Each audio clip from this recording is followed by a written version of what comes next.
안녕하세요. 백사원 목사입니다. 오늘은 4월 13일 월요일 아침입니다. 오늘도 변함없이 신실한 마음으로 하나님의 말씀과 함께 하루를 시작하는 모든 분들에게 좋으신 하나님의 크신 은총이 하루 종일 함께 하시기를 바랍니다. 오늘 주신 하나님의 말씀은 창세기 24장 50절부터 67절까지의 말씀인데요.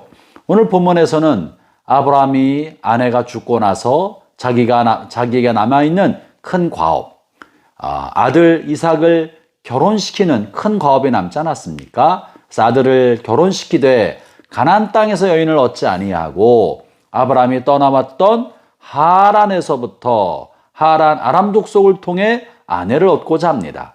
그래서 아브라함이 신뢰할 만한 아브라함의 노종 엘리에섹을 보내어서 이삭의 아내감, 아브라함의 며느리감을 구해오도록 요청하죠. 나이 많은 노종 엘리에섹은 하나님의 인도하심을 구합니다. 내가 어떻게 우리의 주인 이삭의 아내를 만날 수 있을까? 어떻게 하나님의 뜻을 알아볼까? 궁리하고 고민하면서 하나님의 인도하심을 구합니다. 그리고 그가 하란 땅에 도착하게 되었을 때 우물가에서 여인들이 물을 기르러 나올 때 물을 달라고 요청하면 이 나온 처자가 자기뿐 아니라 이 노종이 데려왔던 낙타들에게도 물을 마시도록 해주겠다라는 놀라운 환대, 상상할 수 없을 만큼 배려와 환대를 베풀어주면 이런 여인이야말로 우리의 여주인이 될 만하고 아브라함의 며느리가 될 만하고 우리 주 이삭의 아내가 될 만한 사람이라고 알아보겠다라고 기도합니다. 그리고는 하나님의 인도하심을 구하죠. 그랬더니 마침 그곳에 아브라함의 조카의 딸인 리브가가 물을 기르러 나옵니다. 그리고 엘리에섹이 물을 달라고 요청하자 리브가는 물을 떠주면서 내가 당신들의 낙타에게도 물을 마시도록 하겠습니다 라고 응답합니다. 이 모습을 보자 엘리에셀은 이 여인이야말로 하나님이 예비한 사람이구나, 하나님 이렇게 기도 응답하셨구나, 하나님의 뜻이구나 라고 알아차리게 됩니다. 그리고 그 같은 내용을 전달하자 리브가가 집에 달려가서 자신의 부모에게 이 같은 이야기를 전달합니다. 그 다음에 벌어지는 것이 오늘 본문의 사건입니다. 이제 아브라함의 노종인 엘리에섹이 리브가의 부모인 라반을 만납니다. 이 라반은 아브라함의 조카죠. 그에 만나서 지나온 이야기를 다 전달하자 라반이 이렇게 답합니다. 50절 읽어보겠습니다. 50절 51절입니다.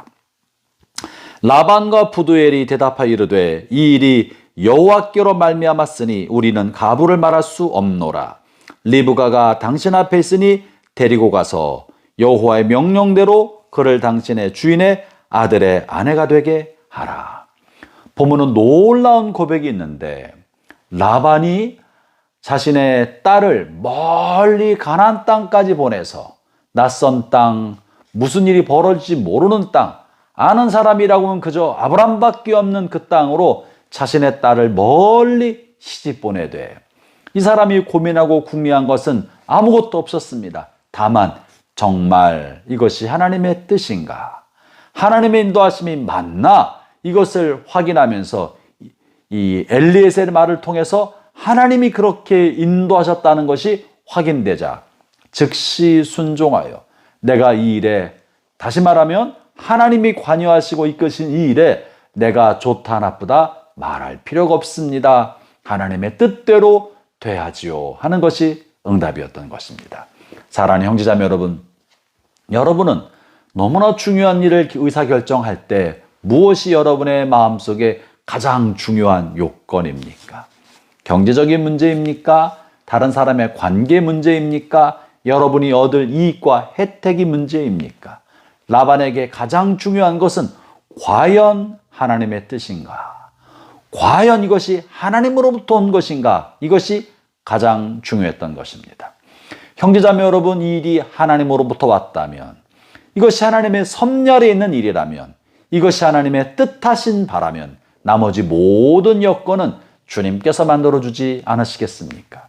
그러나 내가 원하고 나에게 이익이 많을 것처럼 보이지만 하나님이 원하시지 않는 것이라면, 지금은 잠시 잠깐 나에게 유익이 된다 할지라도 마침내 그것은 화가 될 것이고 하나님과 멀어지는 일이 될 것이며 궁극적으로 그것은 하나님 앞에 부끄러운 일이 되지 않겠습니까?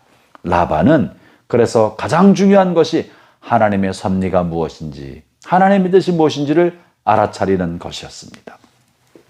라반뿐만이 아니라 이렇게 전개되고 나자 아브라함의 노종 엘리에셀도 이것이 하나님으로부터 왔고 하나님이 순적하게 이끌어가고 계신다는 사실을 알아차리게 되자 더 이상 지체하지 아니하고 즉시 순종하여 주께서 만나게 해주신 리브가를 빨리 아브라함에게 데려가서 이것이 하나님께서 순적하게 이루어진 것을 확인하고자 하였습니다.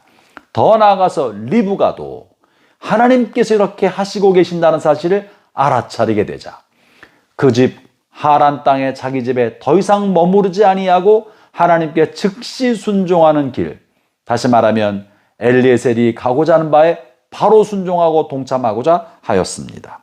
그것이 본문 61절에 하고 있는 이야기인데요. 리브가에게 이 노종을 따라가겠느냐라고 물어봤을 때 리브가 이렇게 말합니다. 리브가 일어나 여자 종들과 함께 낙타를 타고 그 사람을 따라가니 그 종이 리브가를 데리고 가니라. 즉시 따라 순종하는 것이죠. 58절 이렇게 말합니다. 리브가를 불러 그에게 이르되 네가 이 사람과 함께 가려느냐? 그가 대답하되 가겠나이다. 사랑하는 성도 여러분, 리브가도 그랬고 노종 엘리에셀도 그랬고 라반도 그리하였습니다. 이것이 하나님께로부터 왔다는 것이 확인되는 순간 그들은 지체하지 아니하고 타협하지 아니하고 즉시 순종했다는 것입니다. 그리고 하나님께로부터 온 것인 줄로 확인하는 것은 기도의 응답이었고 하나님의 관여하심과 간섭하심을 확인하는 것이었습니다. 사랑하는 형제자매 여러분, 여러분의 삶의 중요한 의사결정에 하나님이 관여하시도록 하나님의 여지를 남겨두십시오. 여러분의 마음에 원하는 것과 환경이 열어주는 것과 여러분의 이익에 관련된 모든 것을 다 검토하겠지만 무엇보다 중요한 것은 여러분의 의사결정에 하나님의 뜻이 관여하도록 하나님께서 개입할 수 있는 여지를 열어두십시오. 주께서 만약에 이렇게 하시거든 주의 뜻인 줄로 알아보겠습니다. 주님께서 이렇게 인도해 주신다면 하나님의 뜻인 줄 알겠습니다. 혹은 하나님 이렇게 하신다면 내가 그것이 하나님의 뜻이 아닌 줄 알고 즉시 거두겠습니다 하면서 하나님과 여러분 사이에 하나님의 뜻을 알아차리는 그 무언가의 여지를 두고 주님의 인도하심을 구하십시오. 그것이 주님과 동행하는 삶을 살아가는 주의 백성들이 살아가는 삶의 방법입니다. 하나님의 은혜가 오늘도 여러분과 함께 하시기를 바랍니다. 기도하겠습니다. 하나님 아버지 감사합니다. 라반과 그의 딸 리브가가 하나님의 인도하심을 알아차리고 즉시 순종하여 주 앞에 나아갔고 또 아브라함이 보낸 노종을 따라갔던 것을 기억합니다. 하나님의 무리의 삶 속에서 주님이 관여하실 때, 주님의 섭리가 우리의 삶을 지나가고 있을 때 즉시 알아차리고 순종할 수 있는 우리 모든 성도들 되게 하여 주옵소서. 예수님의 이름으로 기도합니다. 아멘.